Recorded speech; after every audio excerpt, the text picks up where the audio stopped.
Alors, donc, on va commencer cette séance-là par donner un petit rappel de cours sur la transformée de Fourier. Donc, une première définition. Donc, soit f, une fonction à valeur dans R ou C, continue par morceau, est telle que l'intégrale généralisée de moins l'infini plus l'infini de module ou bien de valeur absolue de f de x et dx, ça doit être fini, cette intégrale-là. Donc f, il est soit défini donc de R dans R, ou f, il est à valeur complexe, donc il est défini de R dans C. Donc lorsqu'on a f qui est continu par morceau, c'est-à-dire on a un nombre fini d'intervalles de la forme AI à I plus 1 sur lesquels f il est continu. Aux bornes, on s'en fout qu'il soit continu ou non. Donc on appelle transformée de Fourier de f, c'est la fonction grand F de petit f, comme une ligne transformée de Fourier de f. Donc c'est une fonction en t qui est égale à l'intégrale de moins l'infini à plus l'infini, exponentielle moins 2 I pi tx f de x. Donc la fonction qui est là, donc il y a le x, il y a le t. Mais lorsqu'on calcule l'intégrale par rapport à x, le x il va disparaître, et ça donne une fonction en t, qu'on appelle g de t, et qu'on note par g, c'est la transformée de Fourier de f, c'est une fonction. Puis à chaque t, cette intégrale-là. Cette intégrale-là, elle est forcément finie, parce qu'on a cette condition-là. Si on prend l'intégrale du module de la fonction, si on prend l'intégrale du module de la fonction donc exponentielle moins 2 I pi tx qui multiplie f de x dx, ça c'est égal à l'intégrale de moins l'infini à plus l'infini du module exponentielle moins 2 I pi tx qui multiplie module f de x dx. Le module de exponentielle et θ, lorsque θ est un réel, ça est égal à 1 lorsque θ est un réel, puisque c'est cosinus de θ plus i sinus θ, module c'est racine de cos carré plus sin carré qui est égal à 1. Donc en fait, ça c'est la même chose que l'intégrale de moins l'infini à plus l'infini, le module f de x dx. Donc c'est fini. Ce qui veut dire que cette intégrale-là, elle est absolument convergente, et donc ça implique que la quantité intégrale de moins l'infini plus l'infini, c'est une quantité qui est finie, c'est un complexe, à cause du i qui est en haut, donc c'est un complexe bien défini, donc qui appartient à C. Donc on transforme de Fourier qui vérifie les hypothèses qu'on a énoncées, donc il est bien défini pour chaque t appartenant à R. Dans la définition de la transformée donc de Fourier, nous on a utilisé l'exponentielle de moins de I pi tx fois f de x. Dans certains livres, on utilise l'exponentielle de moins I tx ou bien l'exponentielle de I tx. Parfois, on multiplie l'intégrale par un coefficient de la forme 1 sur racine de pi ou 1 sur 2 pi, c'est la même chose. Donc on va avoir la même définition à des constantes près. Donc l'utilité, elle est la même, mais les formules, parfois, elles changent. Il y a des constantes qui apparaissent dans la formule.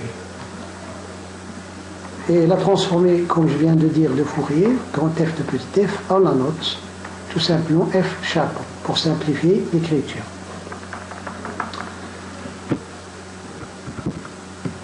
Il y a la définition de la transformée de Fourier, il y a aussi la définition de la transformée de Fourier inverse, ou bien réciproque. Donc il finit par grand F bar de petit f appliqué à t, ou bien f moins 1 de petit f appliqué à t, c'est la même intégrale, seulement là on a un plus de I pi tx fois f de x. C'est la transformée inverse. Et dans certaines conditions, lorsque f vérifie cette condition, on a grand F donc de f bar de petit f c'est la même chose que la fonction petit f. Et f bar de grand F de petit f, c'est aussi égal à petit f. C'est pourquoi on appelle ça transformé inverse.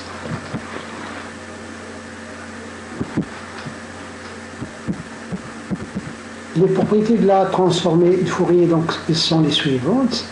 Donc, lorsque f et g sont des fonctions de R dans R qui sont continues par morceaux, et telles que ces intégrales-là sont finies, donc leurs transformées de Fourier, ils existent, ils sont bien définis.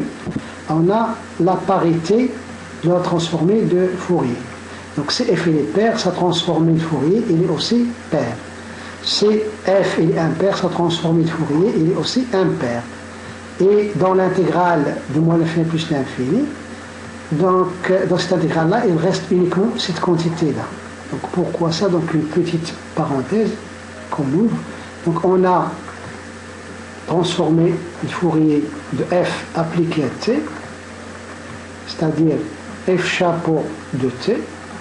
Donc on a dit par définition c'est l'intégrale de moins l'infini à plus l'infini, de l'exponentielle, c'est-à-dire cosinus de moins 2i pi tx plus i sinus donc de moins 2 donc moins 2 pi tx, et là ça fait moins 2 pi tx plutôt que multiplié f de x. On utilise le fait que l'exponentielle est θ, lorsque θ est un réel, c'est égal à cos θ plus i sinus θ. Et donc cette intégrale-là, on peut la séparer.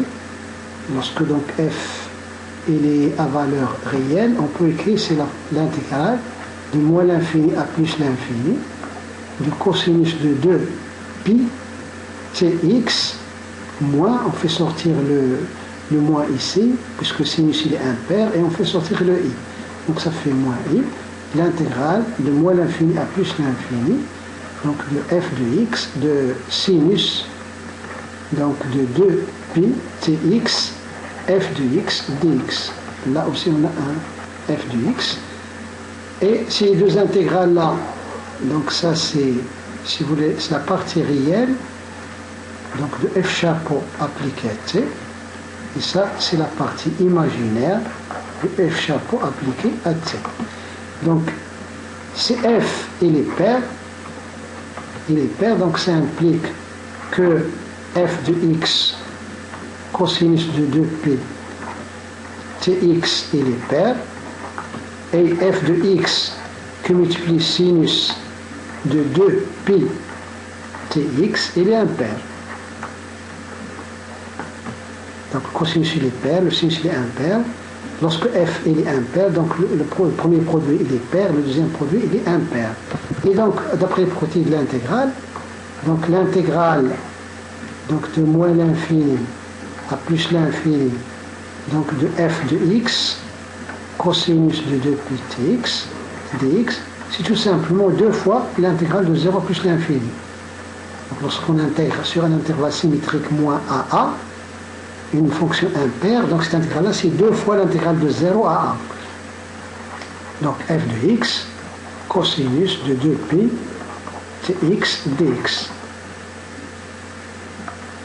Et lorsqu'on intègre une fonction impaire, donc ça donne 0 sur un intervalle symétrique, donc l'intégrale de f de x sinus de 2pi tx dx, ça va donner 0. Ce qui veut dire que la transformée de Fourier, donc dans ce cas-là, f chapeau de t, donc dans l'intégrale, il reste uniquement 2 fois l'intégrale de 0 à plus l'infini de cosinus de 2pi tx f de x dx. Donc si f il est impair, donc ça implique que la fonction f de x cosinus de 2pi tx il est impair, et la fonction f de x sinus de 2pi tx qui est produit de deux fonctions impaires, ça devient une fonction paire. C'est une fonction impaire. Et dans ce cas-là, c'est l'intégrale de moins l'infini à plus l'infini de f de x cosinus de 2p tx dx qui va être égal à 0.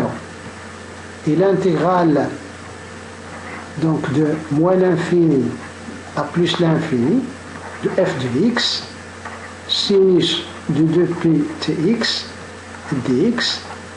Donc le produit ici c'est une fonction paire, c'est 2 fois l'intégrale de 0 à plus l'infini de sinus de 2p tx dx. Et donc dans la transformée de Fourier, donc f chapeau de t, qui est donc la somme des deux intégrales, la première moins i fois la deuxième, donc il reste 0 moins 2i, l'intégrale de 0 à plus l'infini de sinus de 2pi, donc tx dx fois f de x. Donc ces formules-là, donc ils nous simplifient donc le calcul dans la suite.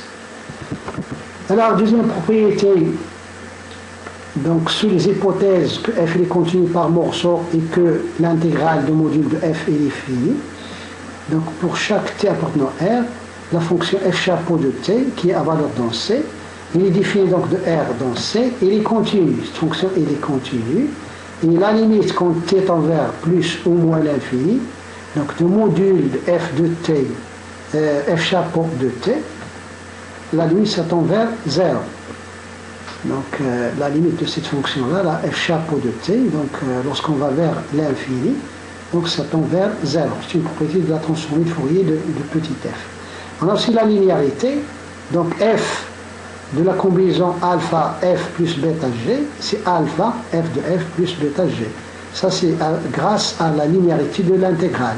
Donc si on fait l'intégrale de exponentielle moins 2 j ptx f de x, c'est-à-dire alpha f plus bêta g, c'est la même chose que l'intégrale, alpha est une constante, on la fait sortir, exponentielle moins 2 j ptx fois f plus bêta, l'intégrale de exponentielle moins 2 j p, et donc moins 2 j ptx fois g, c'est-à-dire la transformée de Fourier de alpha f plus bêta g, c'est la même chose que alpha, la transformée de Fourier de f, plus bêta, la transformée de Fourier de g. Et donc la transformée de Fourier elle est linéaire. Transformée de Fourier donc de la dérivée. Si en plus f est une fonction de classe C1, c'est-à-dire f est dérivable, et sa dérivée est une fonction continue, donc puisque sa dérivée est une fonction donc, continue, donc la fonction f' de x elle est continue, et on peut parler donc de l'intégrale de son module qui est une fonction continue. Si en plus cette intégrale-là elle est finie, donc on peut parler de la transformée de Fourier de la fonction f'. Donc appliquée à t, donc on peut parler de la transformée de Fourier de f'. Donc il existe, et il existe, et en plus on a cette relation-là entre la transformée de Fourier de f' et la transformée de Fourier de petit f. C'est-à-dire la transformée de Fourier de f', ce n'est autre que 2ipt fois la transformée de Fourier de la fonction f. Et donc là, ça donne une relation entre la transformée de Fourier de f' et la transformée de Fourier de la fonction petit f. On peut écrire aussi que la transformée de Fourier de la fonction petit f, qui est une fonction en x, donc ça applique à t, on peut l'écrire lorsque t est différent de 0, c'est 1 sur 2 i p donc t, la transformée de Fourier de la fonction f'. Et plus généralement, donc on peut généraliser ce résultat-là, donc Cn appartient à n étoile, et f une fonction de classe Cn sur R. Donc lorsqu'on a ces intégrales-là qui sont donc finies, alors la transformée de Fourier de la dérivée km de f, c'est 2ipt à la puissance k que multiplié la transformée de Fourier de f. Donc ce résultat, par récurrence, on le démontre, il est vrai pour une première dérivée. Si on dérive deux fois, on va avoir ici f de f', et donc il va sortir on va avoir 2 IPT va sortir 2 fois. Donc c'est-à-dire on va avoir 2 IPT le tout au carré. La dérivée troisième, c'est la même chose et on peut montrer ça par écran sans problème. Et donc ça nous donne une façon de trouver donc la transformée de Fourier de la dérivée km de petit f. Si de plus on a l'intégrale du module de x f de x, donc cette fois-ci, qui est inférieur à plus l'infini, alors la fonction transformée de Fourier de petit f est une fonction dérivable. Et pour calculer la dérivée de la transformée de Fourier de petit f, donc cette dérivée-là, donc là c'est la dérivée de la transformée de Fourier de petit f, c'est-à-dire f chapeau prime. Appliqué à t, c'est tout simplement moins 2i la transformée de Fourier de la fonction qui a x associé f de x, qui a x associé le produit x fois f de x, appliqué à t. Et plus généralement, donc, on peut généraliser ce résultat-là lorsqu'on a la condition que les intégrales de moins l'infini plus l'infini de x puissance k f de x en module 1 est fini. Donc, dériver k fois la transformée de Fourier de petit f, ça revient à multiplier la transformée de Fourier de la fonction x puissance k fois f de x, et multiplier donc la transformée de Fourier de cette fonction-là par le coefficient moins 2ip, le tout à la puissance k. Donc toutes ces propriétés-là, on les démontre facilement en passant par les intégrations par partie et par les propriétés de l'intégrale. Sixième propriété, donc quel que soit a appartenant à R, et quel que soit t appartenant à R, la transformée de Fourier de la fonction f de x moins a, c'est la translatée de la fonction f, c'est la translatée de rapport petit a, donc la fonction indice a de f, c'est la fonction qui a x associé x moins a, qu'on appelle la translatée de f, donc de coefficient petit a. Donc f, la transformée de Fourier de cette fonction-là, c'est tout simplement la transformée de Fourier de petit f multipliée par cette fonction-là, exponentielle moins 2i pi à t. Donc on obtient ces résultats-là par des changements de variables à l'intérieur de l'intégrale. Et la transformée de Fourier de la fonction f de x multipliée par ce facteur-là, par cette fonction-là, c'est tout simplement la translatée de rapport A, c'est la translatée de rapport A de la fonction de la transformée de Fourier de la fonction petit f. Et si A est strictement supérieur à 0, donc si on veut calculer la transformée de Fourier de la fonction f de ax, donc x il est multiplié par a, et après on lui applique f. Donc là on change l'échelle des x. On change l'échelle des x. Donc la transformée de Fourier de la fonction f de ax appliquée à t, c'est tout simplement 1 sur a que multiplie la transformée de Fourier de f appliquée à t sur a. Donc lorsque les x sont multipliés par a, les t sont divisés par a. Donc c'est là a égale à, par exemple, à 2, donc là on agrandit l'échelle des x, là on diminue l'échelle des t, et vice versa. Donc toutes ces formules-là, elles ont un intérêt pour les calculs. La propriété 8, on a la relation suivante qui donne la transformée de Fourier du produit de convolution.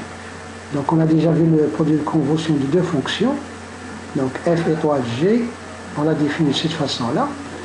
Donc si on veut calculer la transformée de Fourier d'un produit de convolution, c'est tout simplement la transformée de Fourier de la fonction f que multiplie la transformée de Fourier de la fonction g. Donc la transformée de Fourier, en quelque sorte, elle transforme un produit de convolution en un produit ordinaire entre les transformées de Fourier. Et la propriété 9, qu'on appelle l'identité de Plancherel, donc si en plus on a cette intégrale-là qui est finie, l'intégrale de module de f au carré, alors on a cette égalité-là. Cette intégrale-là est égale à cette intégrale-là.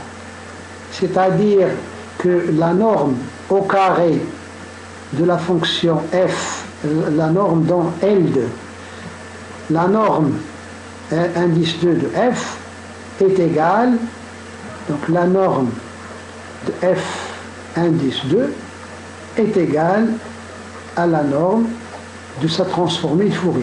Ils ont les mêmes normes dans L2. Et ça, donc, ça a un intérêt en physique, donc ça nous donne des renseignements sur ces deux quantités-là.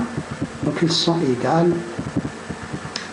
Un théorème de réciprocité, donc soit f de R dans R ou bien de R dans C continu, est tel que cette intégrale-là et cette intégrale-là sont finies, c'est-à-dire que f il est intégrable et sa transformée de Fourier il est aussi intégrable.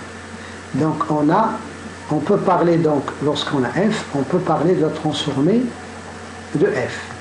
Et lorsqu'on a la transformée de f, on peut parler donc de la transformée inverse, c'est-à-dire f moins 1 de f chapeau, ou bien f bar de f chapeau, et on a la chose suivante. Donc petit f, donc c'est égal, donc petit f, c'est égal à la transformée inverse, c'est de f bar, là c'est f bar, tout ça, c'est f bar de la transformée de Fourier de petit f. Donc c'est ce qui est écrit ici, c'est-à-dire f bar est l'inverse de f. Et f, c'est l'inverse, on a aussi f chapeau, et même f, si vous voulez, f, c'est égal à f de f bar de f.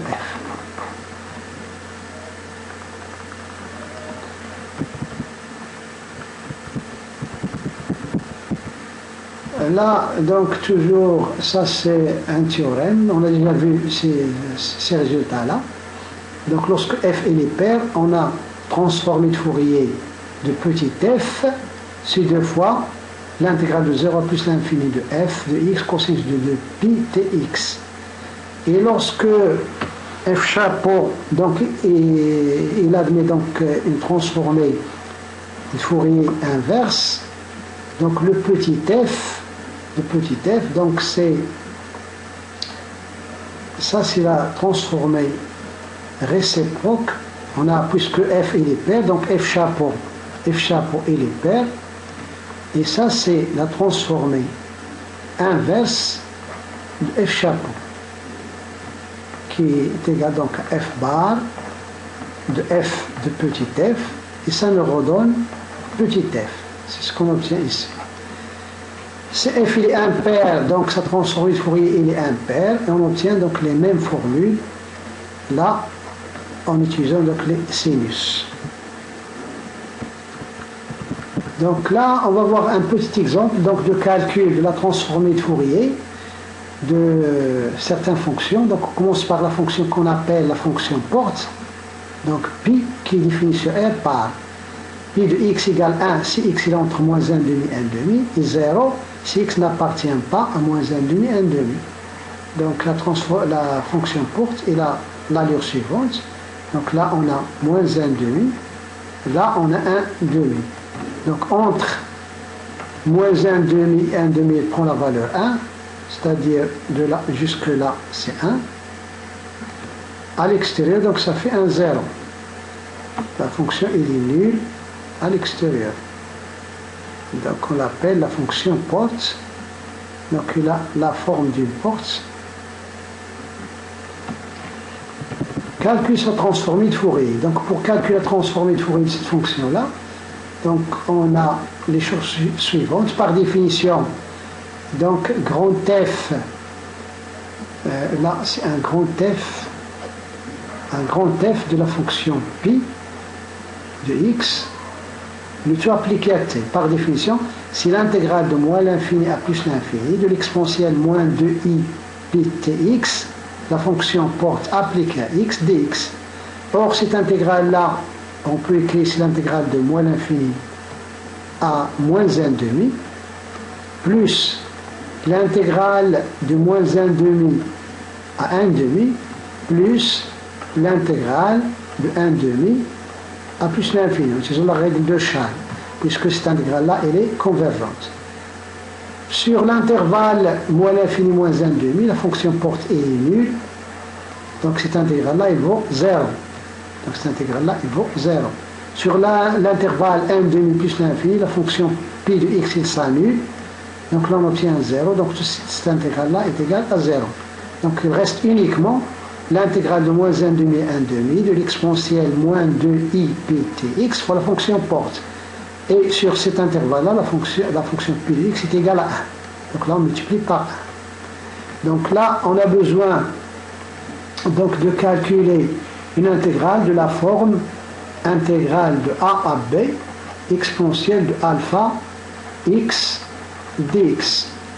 Le alpha dans ce cas-là, c'est égal à moins 2i pi fois t. Donc dans cette intégrale-là, le alpha c'est un complexe et d'après la définition donc, de la fonction exponentielle z, on a vu qu'une dérivable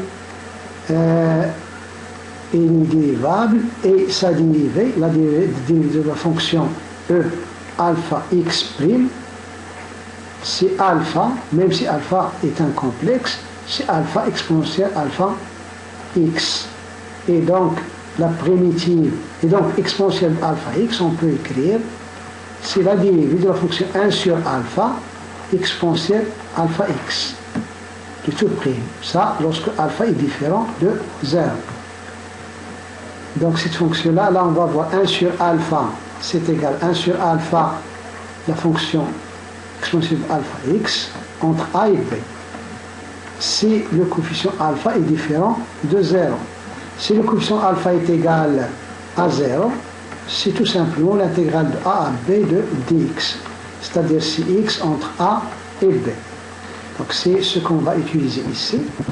Donc là, le alpha, on a dit c'est moins 2i pi t, et là vous avez moins 2i pi t, donc là vous avez le 1 sur alpha, exponentielle de alpha x, c'est-à-dire exponentielle moins 2i pi t x, donc entre moins 1 demi et 1 demi, c'est t différent de 0. Si t égale 0, on obtient tout simplement l'intégrale de moins 1 demi à 1 demi de dx. Là, on a un 1, tout simplement. Donc, on remplace ici par x égale 1 demi, donc cette quantité-là pour x égale 1 demi, moins cette quantité-là avec x égale moins 1 demi. On a des simplifications, le 2 avec 1 demi, donc il reste ces deux quantités-là, ça moins ça sur 2i, que multiplier 1 sur pi t. Et on sait que cette quantité-là, c'est le sinus donc de pi t, donc divisé par pi fois t, c'est t différent de 0. Donc là, lorsque t égale 0, ça fait tout simplement 1 demi moins 1 demi, ça fait 1. Et on obtient finalement cette fonction-là. C'est la transformée de Fourier de la fonction porte. Ensuite, on a un deuxième exemple. Donc, soit la fonction f de x égale exponentielle moins valeur absolue de x. Donc, trouver sa transformée de Fourier, grand f de t de f de x. Évaluer ensuite l'intégrale de 0 plus l'infini cosinus x sur 1 plus x carré dx. On voit bien que la fonction, si vous voulez, la fonction f, elle est même continue. Elle est continue donc sur R. Elle n'est pas seulement continue par morceau, mais elle est continue sur R. Si on fait l'intégrale de moins l'infini à plus l'infini, donc de valeur absolue de f de x dx, c'est tout simplement, puisque la fonction elle est déjà positive, c'est exponentielle, donc c'est l'intégrale de moins l'infini à plus l'infini de l'exponentielle moins valeur absolue de x dx. Et comme la fonction elle est paire, si on fait f de moins x, c'est la même chose que f de x.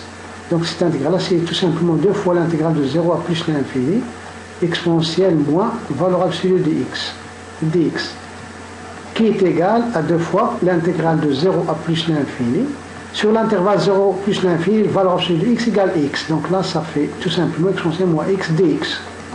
Et en utilisant les primitives, donc c'est la fonction moins exponentielle moins x. Si on la dérive, on retrouve exponentielle de moins x entre 0 et plus l'infini.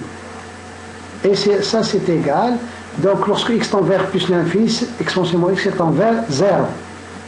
Donc on va voir 0, moins, ça fait 1 plus. Et pour x égale 0, on tient exponentielle de 0, c'est égal à 1. Donc finalement, ça fait 2 fois 1, ça fait 2. C'est inférieur à plus l'infini. Donc on a toutes les conditions qu'il faut pour calculer la transformée de Fourier de la fonction f. Donc là, on passe directement au calcul de cette transformée de Fourier.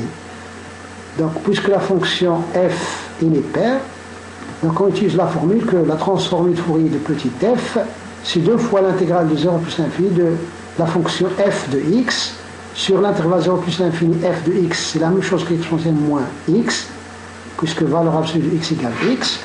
Et là, on multiplie par le cosinus de 2pi xt dx.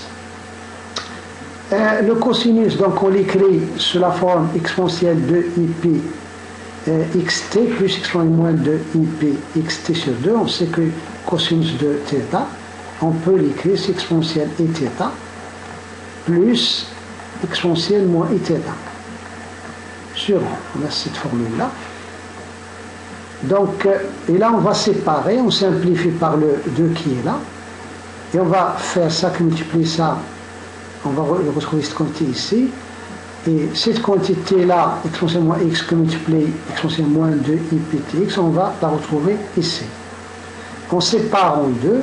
La première intégrale, on utilise ce qu'on vient de faire avant. On veut calculer l'intégrale de 0 à plus l'infini de alpha exponentielle alpha x dx. Donc la primitive, ça va faire 1 sur alpha exponentielle alpha x entre 0 et plus l'infini. Le alpha dans ce cas-là, dans le premier cas, c'est 2i, donc pt moins 1, c'est automatiquement différent de 0, puisque ça, 2ipt, donc c'est un complexe, c'est un imaginaire pur, moins 1, donc ça ne peut pas être égal à 0. Donc automatiquement, alpha est différent de 0. Donc là, le alpha, 1 sur alpha, il est là. Pour la deuxième intégrale, là, on a ici cette quantité-là qui est égale, opposée égale à bêta. Et là, on va avoir 1 sur bêta,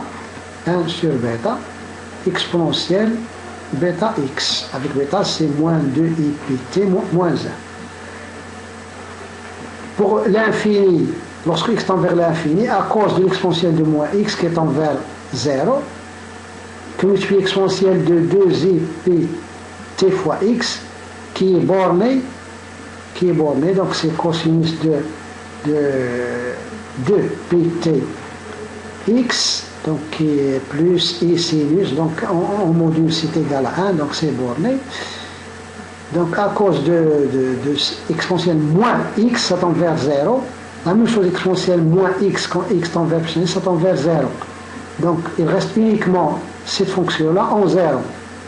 Donc avec un moins, donc on va avoir ici moins cette quantité-là en 0. Donc en 0, ça fait, exponentielle 0, ça fait 1. Avec un moins, on va retrouver cette quantité ici. Et lorsqu'on prend cette quantité-là en 0 avec un moins, on va retrouver moins avec le moins qui est là, ça fait un plus. Donc ça fait 1 sur 2 ipt plus 1. Donc finalement, on réduit au même dénominateur, on trouve cette expression-là. Donc ça fait 1 fois 2ipt moins 1, et là, moins 2ipt moins 1. Donc ça fait moins 1 avec 1 moins 1. Donc ça fait, lorsqu'on réduit au même dénominateur, donc ça fait moins 2 sur, donc 2i pt plus 1 que multiplie 2i pt moins 1. Donc le produit ici, ça fait cette quantité-là, 2i pt au carré, avec le i, ça fait donc 1 moins 4 p carré t carré. et plus 1, là on a moins 1, ça fait donc moins 1 au carré, moins 1. Avec le moins qui est là, donc on va avoir un plus, donc ça fait 2 sur 1 plus 4 p carré t carré, finalement. Donc pour répondre à la deuxième question, donc f de x, on a dit qu'il est pair, c'est une fonction paire. Donc sa transformée de Fourier, grand f de t, c'est aussi une fonction paire, d'après les propriétés du cours. Donc par la formule inverse de la transformée de Fourier, on a la chose suivante. Donc petit f de x, c'est f bar de grand f de petit f, c'est-à-dire f bar de la fonction qu'on vient de trouver, grand f. Donc ça fait, puisque c'est paire, ça fait 2 fois l'intégrale de 0 plus l'infini, la fonction grand f de t cosinus de 2pi tx dt. La fonction grand f de petit de t, donc on vient de la calculer, de trouver cette expression-là, que multiplie le cosinus.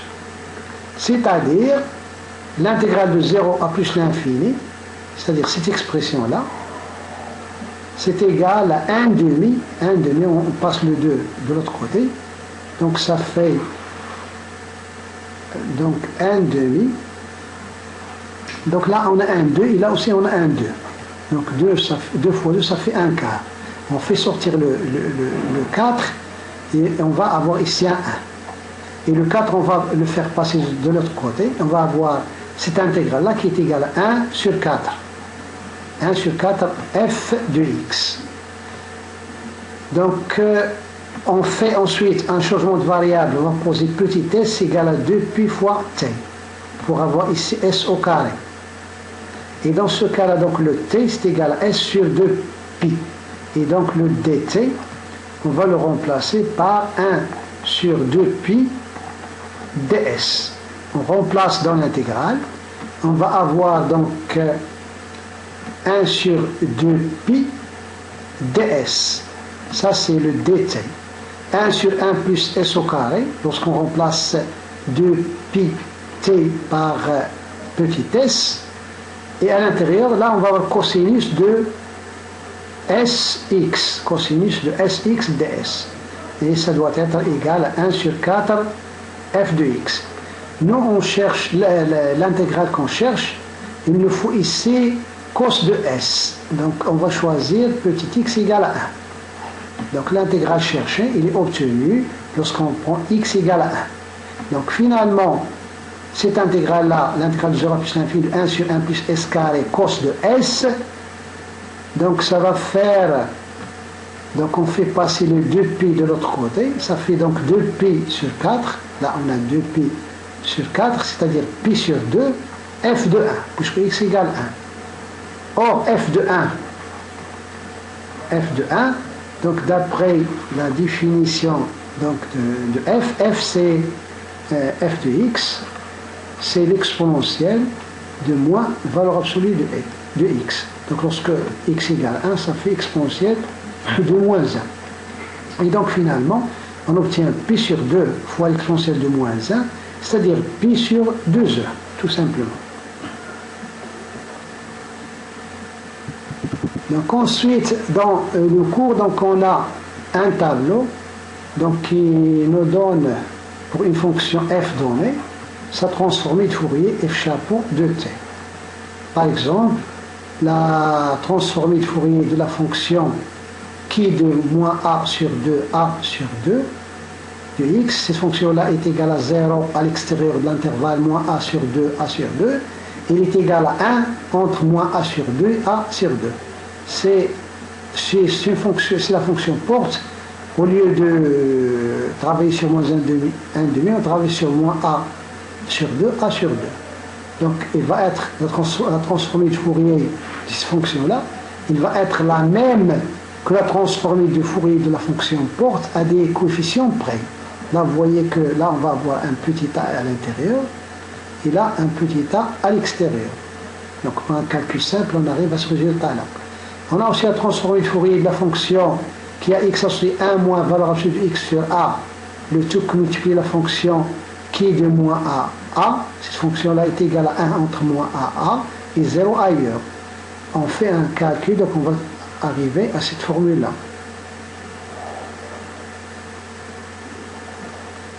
la transformée de Fourier de la fonction exponentielle moins valeur absolue de AX est égale à cette fonction-là. On a déjà calculé la transformée de Fourier de la fonction moins exponentielle de moins x. On a trouvé que c'est égal à 2 fois 2 sur 1 plus 2pt au carré. Lorsqu'on fait intervenir A ici, on obtient la même formule avec des coefficients près. Là, on a 2A et là, on a A au carré. Donc, par des calculs simples. On a aussi la transformée de Fourier de cette fonction-là est égale à ce coefficient que multiplie l'exponentielle de moins p carré t carré sur A. Donc, pour cette fonction-là, on a une ressemblance entre la forme de f et la forme de sa transformée de Fourier. Ils sont tous de la forme 1 coefficient fois l'exponentielle de moins 1 coefficient fois x carré. Là, on a un coefficient fois l'exponentielle de moins 1 coefficient fois t au carré. Et à partir de la transformée de Fourier de cette fonction-là, on peut donner la transformée de Fourier de cette fonction-là. Là, on a un coefficient de plus ici et ici. On obtient donc cette fonction-là, qui est de la forme 1 coefficient exponentielle de moins 1 coefficient fois t au carré. Tout ça, donc, on l'obtient par des calculs simples et en utilisant donc les propriétés qu'on a énoncées dans le cours.